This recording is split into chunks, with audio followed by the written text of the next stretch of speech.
లోకి ఎంట్రీ ఉంటుందా, ఉద్యోగాలకు బూస్టింగా లేకపోతే బూస్టింగా, ఎందుకు ఇంత చర్చ జరుగుతోంది చర్చిద్దాం. మనతో పాటు జాయిన్ అయ్యారు ఎన్ఆర్ఐ నల్లమూ చక్రవర్తి గారు, సీనియర్ ఆర్థిక రాజకీయ రంగ విశ్లేషకులు నిపుణులు పాపారావు గారు, అలాగే ప్రొఫెసర్ మోహన్ వెనిగల గారు, వీరు వాషింగ్టన్ డీసీలో ఉంటారు. అలాగే జార్జ్ మ్యాసన్ యూనివర్సిటీ వర్జీనియాలో ప్రొఫెసర్ గా చేస్తున్నారు. అందరికీ స్వాగతం అండి. నల్లమూ చక్రవర్తి గారు, మీతో ప్రారంభిస్తాను. సో వర్షన్స్ తీసుకునే ముందు ఎందుకు ఇంత చర్చ? జనరల్ గా ట్రంప్ అంటేనే ప్రొటెక్షనిజం బేస్డ్ గా ఉంటాడు. నా కంట్రీ ఫస్ట్, మా వాళ్లే ఫస్ట్, మేమే first, so make America great again, MAGA campaign. కాబట్టి ఆ ప్రొటెక్షనిజం బేస్డ్ మైండ్ సెట్ వల్ల ఈ చర్చ జరుగుతోందా? ఇక భారతీయులు వెళ్ళడం, అక్కడ జాబులు చేయడం, చదువుకోవడం కష్టమా, ఈజీయా? What you say? అంటే అధికారం మారుతుంది కాబట్టి డెమోక్రాట్స్ నుంచి రిపబ్లికన్స్ కి కొంత కన్సర్న్ ఉండటం సహజం.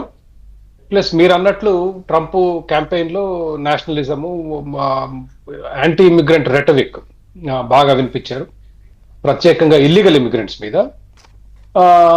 దాని ప్రభావం కొంత లీగల్ ఇమిగ్రెంట్స్ మీద కూడా ఉంటుందనే ఆందోళన ఉండటం సహజం.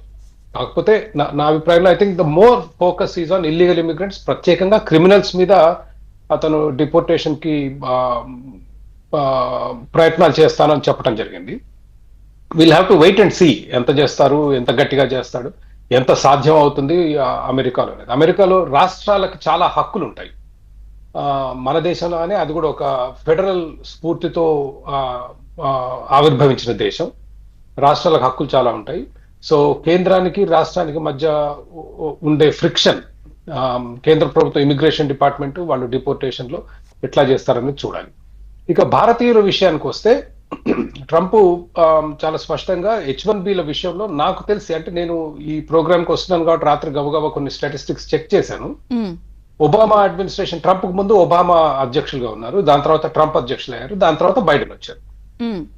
H1B కోటాల విషయంలో మనకు ఎక్కడ పెద్ద మార్పులు జరగలేదు. భారతీయులు అమెరికా వెళ్లే సంఖ్యల్లో కూడా చిన్న చిన్న 5-10% అటు ఇటు అయిందేమో కానీ అమెరికా వెళ్లే వాళ్ళ దాంట్లో కూడా సంఖ్యలో మార్పు లేదు. ఇది కోవిడ్ పీరియడ్ ఆ ఒక్క సంవత్సరం పక్కన పెడితే మిగిలిన సంవత్సరాలంతా దరిదాపుగా అట్లే ఉంది.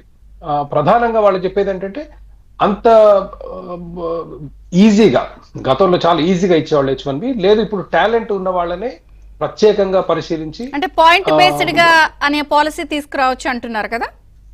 పాయింట్ బేస్డ్ ఒకటి అన్నారు, ఏది లాటరీ సిస్టమ్ తీసేసి స్కిల్ బేస్డ్, వాళ్ళకున్న స్కిల్స్ అంటే హై లెవెల్ స్కిల్. మీరు నిన్న ఈలాన్ మస్క్ మాట్లాడింది వింటే కూడా స్కిల్ ఉన్న వాళ్ళు అమెరికాలో చాలా అవసరం ఉంది, వాళ్ళని ఆపడానికి వీలు లేదు అనేది ఆయన అభిప్రాయం.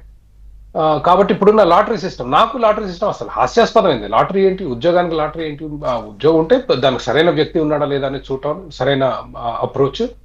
సో ఆ మార్పు వచ్చే అవకాశం ఉంది. కానీ నా ఫీలింగ్ ఏంటంటే, ద నెంబర్స్ వోంట్ చేంజ్. మీకు స్టూడెంట్ వీసాల మీద కానీ H1 మీద పోయే వాళ్ళ మీద కానీ అమెరికాకి తగ్గకపోవచ్చు. కాకపోతే ఎంచుకునే విధానం మారుతుంది. They will focus more on merit, they will focus more on skills. అవి మారుతాయి. కాకపోతే ఈ క్రమంలో రిపబ్లికన్ పార్టీలో మీరు ఇందాక చెప్పినట్లు there are multiple points of view. Elon Musk, Vivek Ramaswamy లాంటి వాళ్ళు H1Bలకు అనుకూలంగా ఉన్నారు. ఎందుకంటే వాళ్ళు H1Bల మీద అమెరికాకి, అంటే వివేక్ రామస్వామి ఇండియన్, అక్కడ పుట్టినప్పటికీ is of Indian origin. Elon Musk ఏమో H1B మీద అమెరికాకు వచ్చిన వాడు. దానికి ఫేవర్.